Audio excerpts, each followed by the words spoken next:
ಆತ್ಮೀಯ ವಿದ್ಯಾರ್ಥಿಗಳೇ, ತಮ್ಮೆಲ್ಲರಿಗೂ ಕೂಡ ಜಿಬಿ ಎಕ್ಸ್ಪರ್ಟ್ ಸ್ಟಡಿ ವರ್ಲ್ಡ್ ವಿಜಯಪುರಕ್ಕೆ ಸ್ವಾಗತ ಸುಸ್ವಾಗತ.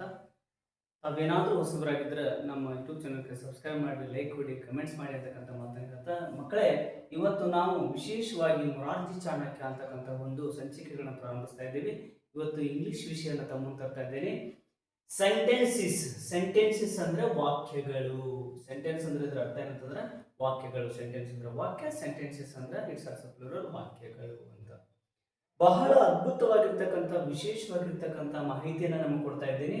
ಇದನ್ನು ದಯವಿಟ್ಟು ಸ್ಕ್ರೀನ್ ಶಾಟ್ ಹಿಡ್ಕೊಳ್ರಿ, ಮನನ ಮಾಡ್ಕೊಳ್ರಿ, ಮೇಲಿನ ಮೇಲೆ ಕೇಳಿ, ವಿಡಿಯೋನ ಸ್ಕಿಪ್ ಮಾಡದೆ ಪೂರ್ತಿಯಾಗಿ ನೋಡ್ರಿ, ನಿಮ್ಮ ಸ್ನೇಹಿತರಿಗೂ ಕೂಡ ತಿಳಿಸಿ ಅಂತಕ್ಕಂಥ ಮಾತನ್ನು ಹೇಳ್ತಾ. ಯಾಕಂದ್ರೆ ಇದನ್ನ ನೀವು ಮನನ ಮಾಡ್ಕೊಂಡಿದ್ದಾಗಿದ್ರೆ ನಿಮಗೆ ಹೆಚ್ಚು ಅಂಕಗಳು ಗ್ಯಾರಂಟಿ ಮಕ್ಕಳೇ. ಓಕೆ, ಸರಿ. ಹಾಗಾದ್ರೆ ಫಸ್ಟಿಗೆ ನಾವು ಸೆಂಟೆನ್ಸ್ ಅಂದ್ರೆ ಏನು ಅಂತ. ಸೆಂಟೆನ್ಸ್, ವಾಟ್ ಇಸ್ ಸೆಂಟೆನ್ಸ್ ಅಂದ್ರೆ a group of word which gives full meaning. ಶಬ್ದಗಳ ಸಮೂಹವಿದ್ದು ಸಂಪೂರ್ಣ ಅರ್ಥವನ್ನು ಕೊಡುತ್ತಿದ್ದರೆ ಅದಕ್ಕೆ ವಾಕ್ಯ ಅಂತೀವಿ.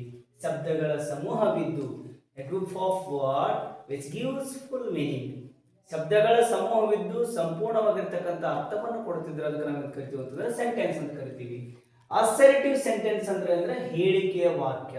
ಒಂದು ಹೇಳಿಕೆಯನ್ನು ಕೊಟ್ಟಿರತ್ತ ಅಥವಾ ಸಾದ ವಾಕ್ಯ ಅಂತ ಕರಿತೀವಿ ನಾವು. ಹಾಗಾದ್ರೆ ಇಲ್ಲಿ ಕೊನೆಯದಾಗಿ ಫುಲ್ ಪಾಯಿಂಟ್ ಇರುತ್ತೆ. ಇದು ಟ್ರಿಕ್ಸ್ ಮಕ್ಕಳೇ. ಅಸರ್ಟಿವ್ ಸೆಂಟೆನ್ಸ್ಗೆ ಕೊನೆಯದಾಗಿ ಫುಲ್ ಪಾಯಿಂಟ್ ಇರುತ್ತೆ. ಇಂಟ್ರಾಗೇಟಿವ್ ಸೆಂಟೆನ್ಸ್ಗೆ ಕೊನೆಯದಾಗಿ ಕ್ವಶನ್ ಮಾರ್ಕ್ ಇರುತ್ತೆ. ಹಾಗಾಗಿ ಇಂಪೇರೇಟಿವ್ ಸೆಂಟೆನ್ಸ್ಗೆ ಏನಿರಂಗಿಲ್ಲ ಅಂತ ತಿಳ್ಕೋಬೇಕು. ಇಲ್ಲೇನಪ್ಪ ಅಂತಂದ್ರೆ ಉದ್ಗಾರವಾಚಕ ಚಿಹ್ನೆ ಇರುತ್ತೆ ಇಲ್ಲಿ ಎಕ್ಸ್ಕ್ಲಮೇಟರಿ ಸೆಂಟೆನ್ಸ್ ನಲ್ಲಿ. ಈಗ ಬನ್ನಿ ಮಕ್ಕಳೇ, ಅಸರ್ಟಿವ್ ಸೆಂಟೆನ್ಸ್ ಅಂದ್ರೆ ಹೇಳಿಕೆಯ ವಾಕ್ಯ. ಏನು ಹೇಳಿಕೆ ಕೊಡುತ್ತಂದ್ರೆ ಐ ಲೈಕ್ ಕಾಫಿ, ನಾನು ಕಾಫಿ ಇಷ್ಟಪಡುವೆ. ಐ ಆಮ್ ರೀಡಿಂಗ್, ನಾನು ಓದುತ್ತಿದ್ದೇನೆ. I am reading A novel, ನಾನು ಪುಸ್ತಕವನ್ನು, ಒಂದು ಕಾದಂಬರಿಯನ್ನು ಓದುತ್ತಿದ್ದೇನೆ ಅಂತಕ್ಕಂಥ ಹೇಳಿಕೆಯ ವಾಕ್ಯವನ್ನು ಕೊಡ್ತಾವ.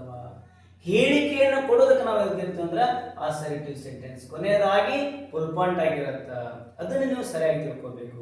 ಅದಕ್ಕಾಗಿ ಹೇಳಿಕೆಯನ್ನು ಕೊಡತಕ್ಕಂಥ ವಾಕ್ಯಗಳು ಯಾವ್ದಾಗಿರ್ತಾವ ಅಂತಂದ್ರೆ ಅಸರ್ಟಿವ್ ಸೆಂಟೆನ್ಸ್. ಅಲ್ಲಿ ಏನಾಗಿರುತ್ತಂದ್ರೆ ಫುಲ್ ಪಾಯಿಂಟ್ ಆಗಿ ಬಂದಿರುತ್ತೆ. ಇನ್ನು ಇಂಟ್ರಾಗೇಟಿವ್ ಸೆಂಟೆನ್ಸ್, ಕೊನೆಯದಾಗಿ ಪ್ರಶ್ನಾರ್ಥಕ ವಾಕ್ಯ ಇರುತ್ತೆ, ಪ್ರಶ್ನಾರ್ಥಕ ಚಿಹ್ನೆ ಇರುತ್ತೆ. ಅದು ಯಾವಾಗಲೂ ಕೂಡ ಪ್ರಶ್ನೆಯನ್ನು ಒಳಗೊಂಡಿರುತ್ತೆ. ಕೊನೆಯದಾಗಿ ಪ್ರಶ್ನೆ ಬರಲೇಬೇಕು, ಅದಕ್ಕೆ ನಾವು ಪ್ರಶ್ನಾರ್ಥಕ. ನಾವು ಒಂದ್ ವೇಳೆ ಇಂಗ್ಲಿಷ್ ಬರಲ್ಲ ಸರ್, ನಾವು ಸರಳವಾಗಿ ತಿಳ್ಕೋಬೇಕು ಅಂದ್ರೆ ಕೊನೆಯದಾಗಿ ಪ್ರಶ್ನಾರ್ಥಕ ಚಿಹ್ನೆ ಇತ್ತಂದ್ರೆ ಅದು ಪ್ರಶ್ನಾರ್ಥಕ ವಾಕ್ಯ. ಕೊನೆಯದಾಗಿ ಅದು ಫುಲ್ ಪಾಯಿಂಟ್ ಇತ್ತಂದ್ರೆ ಅದು ಅಸರ್ಟಿವ್ ಸೆಂಟೆನ್ಸ್, ಸಾದಾ ವಾಕ್ಯ, ಹೇಳಿಕೆ ವಾಕ್ಯ ಅಂತ ಹೇಳಬಹುದು. ಪ್ರಶ್ನಾರ್ಥಕ ವಾಕ್ಯ ಅಂತಂದ್ರೆ ಐ ಫೈಂಡ್, ನೀನು ಸೌಖ್ಯವೇ ಅಂತ ಕೇಳಿದಾಗ ವಾಟ್ಸ್ ಯುವರ್ ನೇಮ್, ನಿನ್ನ ಹೆಸರು ಏನು. ಹಾಗಾದ್ರೆ ಕೊನೆಯದಾಗಿ ನಮ್ಗೆ ಏನು ಬಂದದ ಅಂತಂದ್ರೆ ಪ್ರಶ್ನೆಗಳು ಬಂದಾವ, ಪ್ರಶ್ನಾರ್ಥಕ ವಾಕ್ಯ. ಪ್ರಶ್ನೆಯನ್ನ ಒಳಗೊಂಡಿದ್ದು ಪ್ರಶ್ನಾರ್ಥಕ ವಾಕ್ಯ.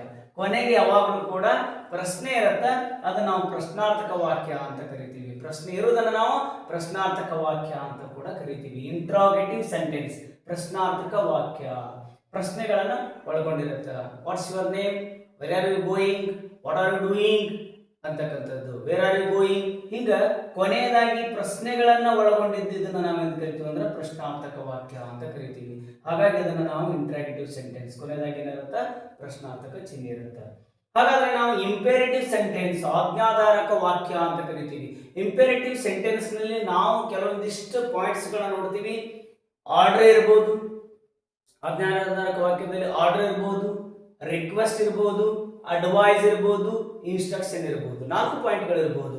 ಒಂದೊಂದು ವಾಕ್ಯದಲ್ಲಿ ನೀವು ಆಜ್ಞೆಯನ್ನು ಕಾಣಬಹುದು, ವಿನಂತಿಯನ್ನು ಕಾಣಬಹುದು, ಸಲಹೆಯನ್ನು ಕೂಡ ಕಾಣಬಹುದು, ಅದೇ ರೀತಿಯಾಗಿ ಸೂಚನೆಗಳನ್ನು ಕೂಡ ಕಾಣಬಹುದು. ಆರ್ಡರ್, ರಿಕ್ವೆಸ್ಟ್, ಅಡ್ವೈಸ್, ಇನ್ಸ್ಟ್ರಕ್ಷನ್, ಇವು 4 ಪಾಯಿಂಟ್ ಅನ್ನು ಒಳಗೊಂಡಿದೆ ಅಂತಂದ್ರೆ ಇಂಪೇರೇಟಿವ್ ಸೆಂಟೆನ್ಸ್ ಅಂತಕ್ಕಂಥದ್ದು. ಓಕೆ, ಹಾಗಾದ್ರೆ ನಾವು ಆರ್ಡರ್ ಒಂದು ವಾಕ್ಯವನ್ನ ನೋಡೋಣ. ಹೆಂಗ್ ಆರ್ಡರ್ ಇರತ್ತ? ಕೀಪ್ ಕ್ವೈಟ್, ಶಾಂತತೆ ಕಾಪಾಡ್ರಿ. ಓಪನ್ ದ ಡೋರ್, ಏನಪ್ಪಾ ಅದನ್ನ ಬಾಗಿಲವನ್ನ ತೆಗಿ ಅಂತಕ್ಕಂಥದ್ದು. ಓಕೆನಾ?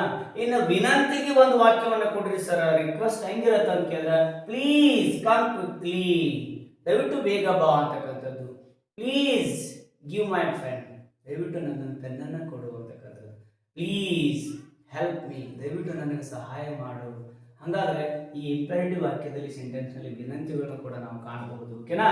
ಹಾಗಾದ್ರೆ ಡ್ರಿಂಕ್ ಲಾಟ್ಸ್ ಆಫ್ ವಾಟರ್, ಸಾಕಷ್ಟು ನೀರನ್ನು ಕುಡಿಬೇಕು ಅಂತಕ್ಕಂಥದ್ದು ಸಲಹೆ. ಅಥವಾ ಅಡ್ವೈಸ್ ಕೊಡ್ತಿರ್ತಾರ, ಏನಂತ ತಿಳ್ಕೊಂಡು ಡ್ರಿಂಕ್ಸ್ ಲಾಟ್ಸ್ ಆಫ್ ವಾಟರ್, ಸಾಕಷ್ಟು ನೀರು ಕುಡಿಬೇಕು, ಆರೋಗ್ಯಕ್ಕೆ ಬಹಳ ಒಳ್ಳೆಯದು ಅಂತಕ್ಕಂಥದ್ದು. ಸ್ಟಡಿ ರೆಗ್ಯುಲರ್ಲಿ, ಅಡ್ವೈಸ್ ಮಾಡ್ತಾರೆ ದಿನಾಲು ಅಭ್ಯಾಸ ಮಾಡಪ್ಪ ಅಂತಕ್ಕಂಥದ್ದು. ಅದಾದ್ರೆ ಡ್ರಿಂಕ್ ದ ಮಿಲ್ಕ್ ರೆಗ್ಯುಲರ್ಲಿ, ದಿನಾಲು ಹಾಲನ್ನು ಕುಡಿಬೇಕು ಆರೋಗ್ಯಕ್ಕೋಸ್ಕರ ಅಂತಕ್ಕಂಥದ್ದು. ಇನ್ನು ಸೂಚನೆಗಳನ್ನು ನೋಡ್ಬೇಕಾದ್ರೆ ಲೆಫ್ಟ್ ಟರ್ನ್, ಎಡಕ್ಕೆ ತಿರುಗಿ, ಅದಾದ್ರ and go, you have to take right, ಏನ್ ಮಾಡು ರೈಟ್ ಸೈಡ್ ತಿರುಗು ಅಂತಕ್ಕಂಥದ್ದು ಸಲಹೆ ಸೂಚನೆಗಳಿರ್ತಾವ. ಒಂದೇದು ಆರ್ಡರ್ ಇರ್ಬೋದು, ರಿಕ್ವೆಸ್ಟ್ ಇರ್ಬೋದು, ಅಡ್ವೈಸ್ ಇರ್ಬೋದು, ಇನ್ಸ್ಟ್ರಕ್ಷನ್ ಇರ್ಬೋದು.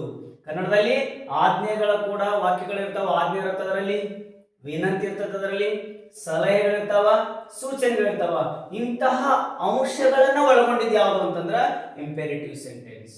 ಓಕೆ, ಹಾಗಾದ್ರೆ ನೋಡ್ರ ನಿಮಿಷ. ನೆಕ್ಸ್ಟ್ ಎಕ್ಸ್ಕ್ಲಮೇಟರಿ ಸೆಂಟೆನ್ಸ್, ಉದ್ಗಾರವಾಚಕ ವಾಕ್ಯ. ನಮಗೆ ಬಹಳ ಉದ್ಗಾರ, ಒಮ್ಮೆ suddenly it's express sudden feelings ಅಂತ ಪಾರ್ಟ್ಸ್ ಆಫ್ ಸ್ಪೀಚ್ ಇಂಟರ್ಜೆಕ್ಷನ್ ಅಂತ ಬರುತ್ತಲ್ಲ, ಸೇಮ್ ಇದು ಕೂಡ ಎಕ್ಸ್ಕ್ಲಮೇಟರಿ ಸೆಂಟೆನ್ಸ್. ಉದ್ಗಾರವಾಚಕ ಚಿಹ್ನೆಯನ್ನ ಒಳಗೊಂಡಿದ್ದು ಅದು ಉದ್ಗಾರವಾಚಕ ವಾಕ್ಯ ಅಂತ ಕರಿತೀವಿ ನಾವು. ಏನಪ್ಪಾ ಅಂದ್ರೆ oh my God, alas, it had died ಅಂತ ಹೇಳ್ತೀವಿ. ವಾವ್ ಅಂತ ಕರಿತೀವಿ, ಅಥವಾ hurrah we have won the match ಅಂತ ಕರಿತೀವಿ. ಏನು ಅಂತ ಕೇಳಿದ್ರೆ ಉದ್ಗಾರ, ಇಟ್ ಎಕ್ಸ್ಪ್ರೆಸಸ್ ಸಡನ್ ಫೀಲಿಂಗ್ಸ್, ತಕ್ಷಣದ ಭಾವನೆಗಳನ್ನ ಹೊರಗೆ ಹಾಕೋದಕ್ಕೆ ನಾವು ಕರಿತೀವಿ ಅಂತಂದ್ರೆ ಎಕ್ಸಲೆಂಟರಿ ಸೆಂಟೆನ್ಸ್, ಉದ್ಗಾರವಾಚಕ ವಾಕ್ಯ ಅಂತ ಕರಿತೀವಿ.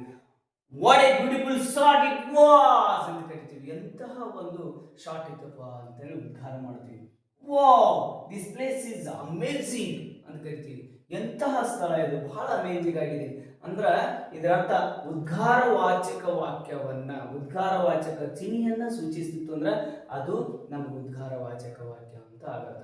ಇವುಗಳನ್ನ ಸ್ವಲ್ಪ ಮೇಲಿಂದ ಮೇಲೆ ನೋಡ್ಕೊಡ್ರಿ, ಸ್ಕ್ರೀನ್ಶಾಟ್ ಹೊಡ್ಕೊಡ್ರಿ, ನೀವು ಮನನ ಮಾಡ್ಕೊಡ್ರಿ. ವಿಡಿಯೋನ ಪೂರ್ತಿಯಾಗಿ ಸ್ಕಿಪ್ ಮಾಡಿದ್ರೆ ನೋಡಿದ್ರೆ ನಿಮ್ಗೆ 100% ಲಾಭ ಆಗತ್ತೆ. ಮೊರಾರ್ಜಿ ಚಾಣಕ್ಯ ಅಂತಕ್ಕಂತಹ ಒಂದು ವಿಡಿಯೋಗಳನ್ನ ನಾವು ಯಾಕೆ ತರ್ತಾ ಇದ್ದೀವಿ ಅಂತಂದ್ರೆ ಅತಿ ಹೆಚ್ಚಿನ ಅಂಕಗಳನ್ನ ಗ್ರಾಮೀಣ ಪ್ರದೇಶದಲ್ಲಿರ್ತಕ್ಕಂಥ ಮಗು, ಬಡ ಪ್ರತಿಭಾವಂತ ಮಗು ಹೈಯೆಸ್ಟ್ ಅಂಕಗಳನ್ನು ತಗೊಂಡು ಪಾಸ್ ಆಗಬೇಕು ಅಂತಕ್ಕಂತಹ ಒಂದು ಉದ್ದೇಶ ನಮ್ಮದಾಗಿದೆ. ನೀವು ಒಂದು ವೇಳೆ ಅತಿ ಹೆಚ್ಚಿನ ಅಂಕಗಳನ್ನ ತಗೊಂಡಿದ್ದೇ ಆಗಿದ್ರೆ ನಮ್ಮ ಶ್ರಮ ಸಾರ್ಥಕ ಆಗುತ್ತೆ ಮಕ್ಕಳೇ. ಓಕೆ, ನೋಡಿ ಇನ್ನೊಂದ್ಸಲ ಐ ಹ್ಯಾವ್ ಟು ರಿಮೆಂಬರ್, ನಾನು ನೆನಪು ಮಾಡ್ತಾ ಇದ್ದೀನಿ. ಅಸರ್ಟಿವ್ ಸೆಂಟೆನ್ಸ್ ಏನಾಗಿರ್ಬೇಕು? ಫುಲ್ ಪಾಯಿಂಟ್ ಇರಬೇಕು. ಕೊನೆಗೆ ಹೇಳಿಕೆ ವಾಕ್ಯ, ಐ ಲೈಕ್ ಕಾಫಿ, ನಾನು ಕಾಫಿ ಇಷ್ಟಪಡುವೆ. I am reading a novel, ನಾನು ಕಾದಂಬರಿಯನ್ನು ಓದುತ್ತಿದ್ದೇನೆ.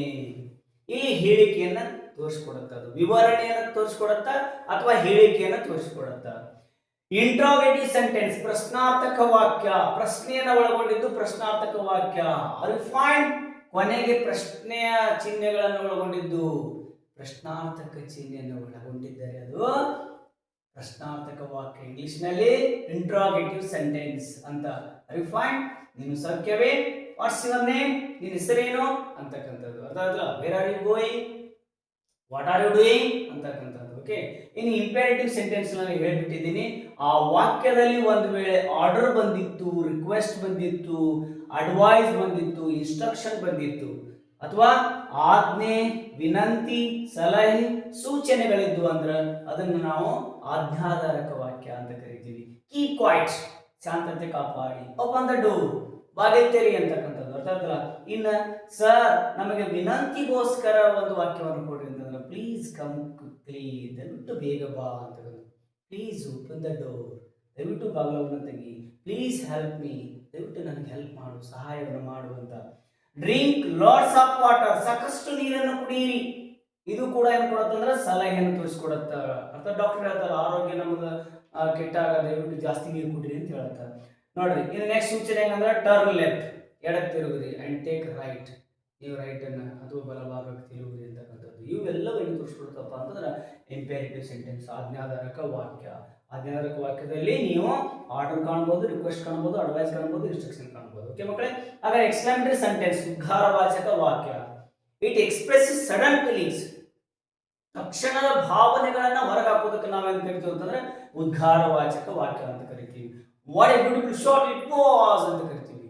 ಇಂತಹ ಶಾಟ್ ಅಪ್ಪ ಅದು, ಇಂತಹ ಒಳ್ಳೆಯ ಶಾಟ್ ಅಂತಕ್ಕಂಥದ್ದು. ವಾ, ದಿಸ್ ಪ್ಲೇಸ್ ಇಸ್ ಅಮೇಜಿಂಗ್, ಇಂತಹ ಪ್ಲೇಸ್ ಅಮೇಜಿಂಗ್ ಪ್ಲೇಸ್ ಅಂತಕ್ಕಂಥದ್ದು. ಅಂದ್ರೆ ಕೊನೆಯದಾಗಿ ಏನಪ್ಪಾ ಅಂತಂದ್ರೆ ಉದ್ಗಾರ ವಾಚಕ ಚಿಹ್ನೆ ಇತ್ತಂದ್ರೆ ಅದು ಉದ್ಗಾರವಾಚಕ ವಾಕ್ಯ. ಓಕೆ, ಫುಲ್ ಪಾಯಿಂಟ್ ಇತ್ತಂದ್ರೆ ಅಸರ್ಟಿವ್, ಪ್ರಶ್ನಾರ್ಥಕ ಇತ್ತಂದ್ರೆ ಪ್ರಶ್ನಾರ್ಥಕ ಚಿಹ್ನೆ ಇತ್ತಂದ್ರೆ ಪ್ರಶ್ನಾರ್ಥಕ ವಾಕ್ಯ, ಉದ್ಗಾರವಾಚಕ ಚಿಹ್ನೆ ಇತ್ತಂದ್ರೆ ಉದ್ಗಾರವಾಚಕ ವಾಕ್ಯ. ಇವುಗಳನ್ನ ಮೇಲಿಂದ ಮೇಲೆ ಸ್ಕಿಪ್ ಮಾಡದೆ ಪೂರ್ತಿಯಾಗಿ ನೋಡಿ ಮಕ್ಕಳೇ, ನಿಮ್ಗೆ ಹೆಲ್ಪ್ ಆಗುತ್ತಾ, ಅಧಿಕವಾದ ಅಂಕಗಳನ್ನು ತಗೊಳ್ಳಿಕ್ಕೆ ಅನುಕೂಲ ಆಗುತ್ತಾ. ನೀವು ಮೊರಾರ್ಜಿ ಕ್ವಶನ್ ಪೇಪರ್ ನೋಡಿದ್ದೇ ಆಗಿದ್ರೆ ಒಂದೆರಡು ಕ್ವಶನ್ಸ್ಗಳು ಇದ್ರ ಮೇಲೆ ಬಂದಾವ ಅಂತಕ್ಕಂಥ ಮಾತನ್ನು ಹೇಳ್ತಾ, ದಯವಿಟ್ಟು ಮಕ್ಕಳೇ ನೀವು ಎಲ್ಲರಿಗೂ ಕೂಡ ಇದನ್ನು ಶೇರ್ ಮಾಡಿ. ನೀವೇನಾದರೂ ಹೊಸಬರಾಗಿದ್ರೆ ಸಬ್ಸ್ಕ್ರೈಬ್ ಮಾಡಿ, ಲೈಕ್ ಕೊಡಿ, ಶೇರ್ ಮಾಡಿ ಅಂತಕ್ಕಂಥ ಮಾತನ್ನು ಹೇಳ್ತಾ, ನಿಮಗೆಲ್ಲರಿಗೂ ಕೂಡ ದೇವರು ಇವತ್ತು ಒಳ್ಳೇದು ಮಾಡಲಿ ಅಂತಕ್ಕಂಥ ಮಾತನ್ನು ಹೇಳಿ, ಆತ್ಮೀಯ ವಿದ್ಯಾರ್ಥಿಗಳೇ, ತಾವೇನಾದರೂ ಹೊಸಬರಾಗಿದ್ರೆ ನಮ್ಮ ಯೂಟ್ಯೂಬ್ ಚಾನಲ್ಗೆ ಸಬ್ಸ್ಕ್ರೈಬ್ ಮಾಡಿ, ಲೈಕ್ ಕೊಡಿ, ಶೇರ್ ಮಾಡಿ ಅಂತಕ್ಕಂಥ ಮಾತನ್ನು ಹೇಳ್ತಾ, ಈಗ ನಾವು WH ಕ್ವಶನ್ಸ್ಗಳ ಬಗ್ಗೆ ಒಂದಿಷ್ಟು ತಿಳ್ಕೊಳ್ಳೋಣ. ಮೊರಾರ್ಜಿಗೆ ಫಿಕ್ಸ್ ಕ್ವಶನ್ಸ್ಗಳಿವು, ಪ್ರಶ್ನಾರ್ಥಕ ಶಬ್ದಗಳು ಅಂತ ಕರಿತೀವಿ ಇವುಗಳನ್ನ. ಇವುಗಳನ್ನ ನೀವು ತಿಳ್ಕೊಂಡಿದ್ದೇ ಆಗಿದ್ರೆ ನಿಮಗೆ ಆರಾಮಾಗಿ ಮಾರ್ಕ್ಸ್ಗಳು ಬರೋ ಚಾನ್ಸಸ್ ಅದಾವ. ಹೆಚ್ಚಿನ ಅಂಕಗಳನ್ನ ಗಳಿಸಲಿಕ್ಕೆ ನಾವು ಮೊರಾರ್ಜಿ ಚಾಣಕ್ಯ ಅಂತಕ್ಕಂತಹ ಒಂದು ವಿಡಿಯೋನ ಸಂಚಿಕೆಗಳನ್ನ ತಮ್ಮ ತರ್ತಾ ಇದ್ದೀವಿ.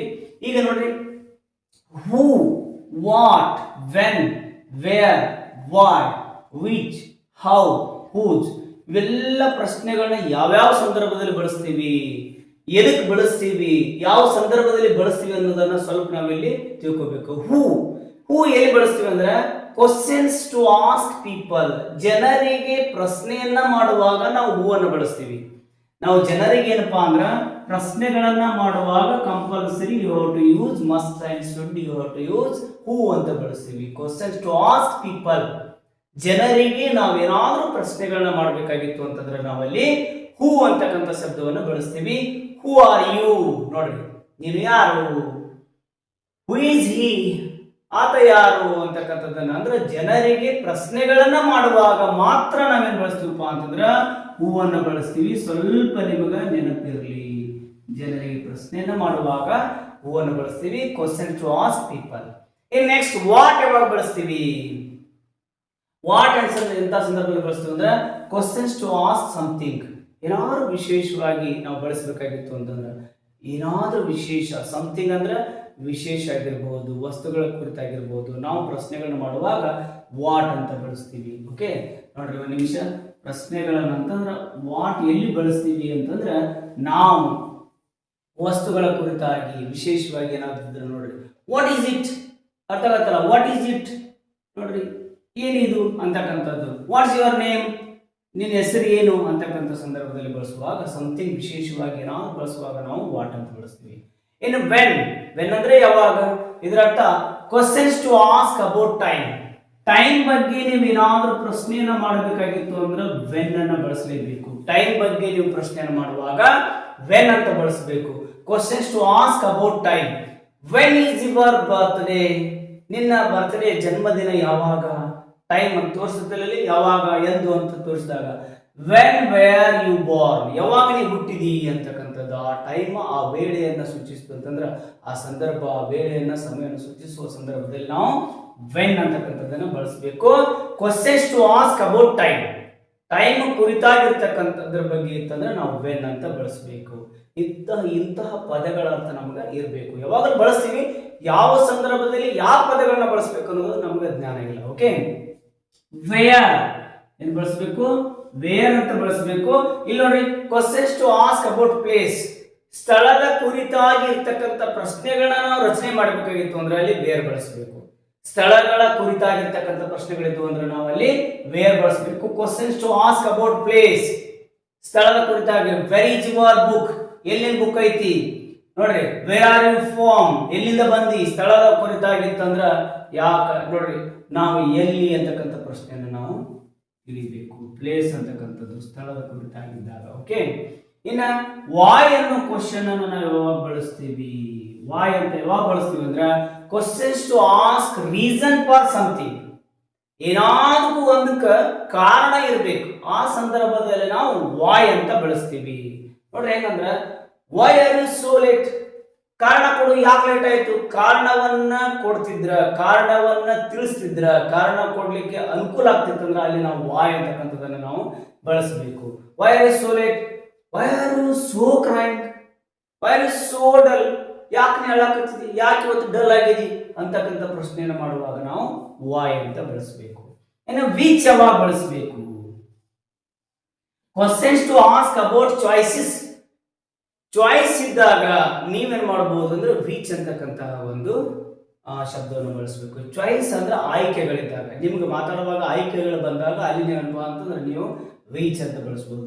ವಿಚ್ ಒನ್ ಈಸ್ ಇಟ್, ಯಾವುದಾದ್ರು ಒಂದು ಅಂತಕ್ಕಂಥದ್ದು. Which dress do you like, ಯಾವ ಡ್ರೆಸ್ಸನ್ನು ನೀನು ಆಯ್ಕೆ ಮಾಡ್ಕೋತಿ ಅಂತಕ್ಕಂಥದ್ದನ್ನು. ಇಂಥವುಗಳು ಬಂದಾಗ ನೀವು ಮಾಡ್ಬೇಕಂದ್ರೆ ವಿಚ್ ಅಂತ ಬಳಸಬೇಕು. ಇನ್ನು ಹೌ ಅನ್ನ ನಾವು ಯಾವಾಗ ಯೂಸ್ ಮಾಡ್ತೀವಿ? How questions to ask about various things including, ಅನೇಕ ವಿಷಯಗಳ ಕುರಿತಾಗಿ ಒಳಗೊಂಡಿರ್ತಕ್ಕಂಥ ವಿಷಯ ಇರ್ತದೆ. ಅನೇಕ ವಿಷಯಗಳು ಒಳಗೊಂಡಿರ್ತಕ್ಕಂಥ ವಿಷಯಗಳಿತ್ತು ಅಂದ್ರೆ ಆ ಸಂದರ್ಭದಲ್ಲಿ ಅಂದ್ರೆ ನೀವು ಹೌ ಅನ್ನು ಬಳಸಬಹುದು. ಹೌ ಆರ್ ಯು, ಯಾರು ನೀನು ಅಂತಕ್ಕಂಥದ್ದು. ಹೌ ಓಲ್ಡ್ ಆರ್ ಯು, ಎಷ್ಟು ವಯಸ್ಸಾಗ್ಯದ ಅಂತಕ್ಕಂಥದ್ರ ಅನೇಕ ವಿಷಯಗಳ ಕುರಿತಾಗಿರ್ತಕ್ಕಂಥ ಸಂದರ್ಭದಲ್ಲಿ ನಾವು ಹೌ ಅನ್ನು ಬಳಸ್ತೀವಿ. ಇನ್ನು ಹೂಸ್ ಯಾವಾಗ ಬಳಸಬೇಕು? ಹೂಸ್ ಯಾವಾಗ ಬಳಸಬೇಕು ಅಂದ್ರೆ questions to ask who something of whom, ಯಾರು ಯಾರಿಗೆ ಕೇಳಬೇಕು ಅಂತಕ್ಕಂಥ ಸಂದರ್ಭ ಬಂದಾಗ ನೀವು ಹೂಸ್ ಬಳಸಬೇಕು. ಹೂಸ್ ಪೆನ್ ಇಟ್ ಈಸ್, ಒಬ್ಬರಿಗೊಬ್ಬರಿಗೆ ಪ್ರಶ್ನೆ ಮಾಡೋದು, ಒಬ್ಬರು ಕೂತ್ಕೊಂಡು ಮತ್ತೊಬ್ಬರಿಗೆ ಪ್ರಶ್ನೆ ಮಾಡುವಾಗ ನಾವು ಹೂಸ್ ಅನ್ನು ಬಳಸಬಹುದು. ಹೂಸ್ ಪೆನ್ ಈಸ್ ದಿಸ್, ಯಾರ ಪೆನ್ ಇದು ಅಂತಕ್ಕಂಥದ್ದು. ಹೂಸ್ ಬ್ಯಾಗ್ ಆರ್ ದೋಸ್, ಆ ಬ್ಯಾಗ್ಗಳು ಯಾರು ಅಂತ ನೀವು ಕೇಳಬಹುದು. ಅಂದ್ರೆ ನಾವು ಇಷ್ಟು ದಿನ ಇಲ್ಲಿಯವರೆಗೆ ಕೆಲವೊಂದಿಷ್ಟು ಕ್ವಶನ್ಗಳನ್ನ ನೋಡಿ ಹೂ ಬಳಸಿವಿ, ವಾಟ್ ಬಳಸಿವಿ, ವೆನ್ ಬಳಸಿವಿ, ವೇರ್ ಬಳಸಿವಿ, ವೈ ಬಳಸಿವಿ, ವಿಚ್ ಬಳಸಿವಿ, ಹೌ ಬಳಸಿವಿ, ಹೂಸ್ ಬಳಸಿವಿ, ಎಲ್ಲವೂ ಕೂಡ ಬಳಸಿವಿ. ಆದ್ರೆ ನಮಗೆ ಏನು ಐಡಿಯಾ ಇಲ್ಲ ಅಂದ್ರೆ ಯಾವ ಸಂದರ್ಭದಲ್ಲಿ ಯಾವ ಪದಗಳನ್ನ ಬಳಸಬೇಕು ಅಂತ ನಮ್ಗೆ ಐಡಿಯಾ ಇರಲಿಲ್ಲ. ಈಗ ಹೂವನ್ನು ಯಾವಾಗ ಬಳಸಬೇಕು ಅಂತಂದ್ರೆ ಪೀಪಲ್ಗೆ ಕ್ವಶನ್ ಅನ್ನೇ ಕೇಳುವಾಗ, ಆಮೇಲೆ ಏನಾದರೂ ವಸ್ತುಗಳಿಗೆ ವಿಶೇಷವಾಗಿರ್ತಕ್ಕಂಥ ಸಂದರ್ಭದಲ್ಲಿ ವಾಟ್ ಬಳಸಬೇಕು, ಇನ್ನು ಟೈಮ್ ಬಗ್ಗೆ ಬಂದಾಗ ವೆನ್ ಬಳಸಬೇಕು, ಪ್ಲೇಸ್ ಬಗ್ಗೆ ಬಂದಾಗ ವೇರ್ ಬಳಸಬೇಕು, ಆಮೇಲೆ ರೀಸನ್ಗಳು ಬಂದಾಗ ವಾಯ್ ಬಳಸಬೇಕು, ಆಮೇಲೆ ಚಾಯ್ಸಿಂಗ್ ಇದ್ದಾಗ ವಿಚ್ ಬಳಸಬೇಕು, ಇನ್ನು ವೇರಿಯಸ್ ಥಿಂಗ್ಸ್ ಅಂತ ಇನ್ಕ್ಲೂಡ್ ಇದ್ದಾಗ ಹೌ ಬಳಸಬೇಕು, ಇನ್ನೇನಪ್ಪ ಅಂದ್ರೆ ನೀವು ಯಾರಿಗೋಸ್ಕರ ಕೇಳ್ತೀರಿ ಅಂತಂದಾಗ ಹೂಸ್ ಅಂತ ಬಳಸಬೇಕು. ಇಷ್ಟು ವಿಷಯಗಳನ್ನ ನಾನು ಕೊಟ್ಟಿದ್ದೀನಿ. ಇವುಗಳನ್ನ ಇಟ್ಕೊಂಡು ಇದು ಬರೀ 5ನೇ ಕ್ಲಾಸ್ ಅಷ್ಟೇ ಅಲ್ಲ, ಪ್ರೈಮರಿ ಸ್ಕೂಲ್ ಟೀಚರ್ಗೂ ಕೂಡ ಯೂಸ್ ಆಗತ್ತೆ. ಜೊತೆಗೆ 8th, 9th, 10th ಎಲ್ಲ ಮಕ್ಕಳಿಗೂ ಕೂಡ ಬಹಳಷ್ಟು ಅನುಕೂಲ ಆಗಿರ್ತಕ್ಕಂಥ ವಿಷಯ ಇದು. ನಾವು ಎಲ್ಲ ಕಡೆ ಕೇಳಿರ್ತೀವಿ, ಯಾವಾಗ ಬಳಸಬೇಕು ಅನ್ನೋದು ಐಡಿಯಾ ನಮಗಿರಂಗಿಲ್ಲ. ಹಾಗಾಗಿ ಮಕ್ಕಳೇ ದಯವಿಟ್ಟು ಇದನ್ನ ಸಂಪೂರ್ಣವಾಗಿ ವಿಡಿಯೋವನ್ನು ಸ್ಕಿಪ್ ಮಾಡಿದೆ ಪೂರ್ತಿಯಾಗಿ ನೋಡ್ರಿ, ನಿಮ್ಗೊಂದು ಐಡಿಯಾ ಬರುತ್ತಾ. ನೀವು ಇದರಲ್ಲಿ ಕಮೆಂಟನ್ನು ಹೊಂದಿರಿ ಅಂತಕ್ಕಂಥ ಮಾತನ್ನು ನಮ್ಗೆ ಅನುಕೂಲ ನೋಡ್ರಿ. ನೀವು ಒಂದು ವೇಳೆ ಇದನ್ನು ಮನನ ಮಾಡಿಕೊಂಡು ಮೊರಾರ್ಜಿ ಬರ್ತಕ್ಕಂತಹ ಮಾರ್ಚ್ 1ನೇ ತಾರೀಕು ಮೊರಾರ್ಜಿಯಲ್ಲಿ ಅಧಿಕ ಅಂಕಗಳನ್ನು ತಗೊಂಡಿದ್ದೇ ಆಗಿದ್ರೆ ನಾವು ಪಟ್ಟಿರ್ತಕ್ಕಂಥ ಶ್ರಮ ಸಾರ್ಥಕ ಆಗಿರುತ್ತೆ ಮಕ್ಕಳೇ. ಓಕೆ, ಹಾಗಾಗಿ ಮೊರಾರ್ಜಿ ಚಾಣಕ್ಯ ಅಂತಕ್ಕಂಥ ಸಂಚಿಕೆಗಳನ್ನ ನೋಡಲು ಮರೆಯದಿರಿ. ತಾವೇನಾದರೂ ಹೊಸಬರಾಗಿದ್ದರೆ ನಮ್ಮ ಯೂಟ್ಯೂಬ್ ಚಾನಲ್ಗೆ ಸಬ್ಸ್ಕ್ರೈಬ್ ಮಾಡಿರಿ, ಲೈಕ್ ಕೊಡಿ, ಶೇರ್ ಮಾಡಿರಿ, ನಿಮ್ಮ ಸ್ನೇಹಿತರಿಗೂ ಕೂಡ ತಿಳಿಸ್ರಿ.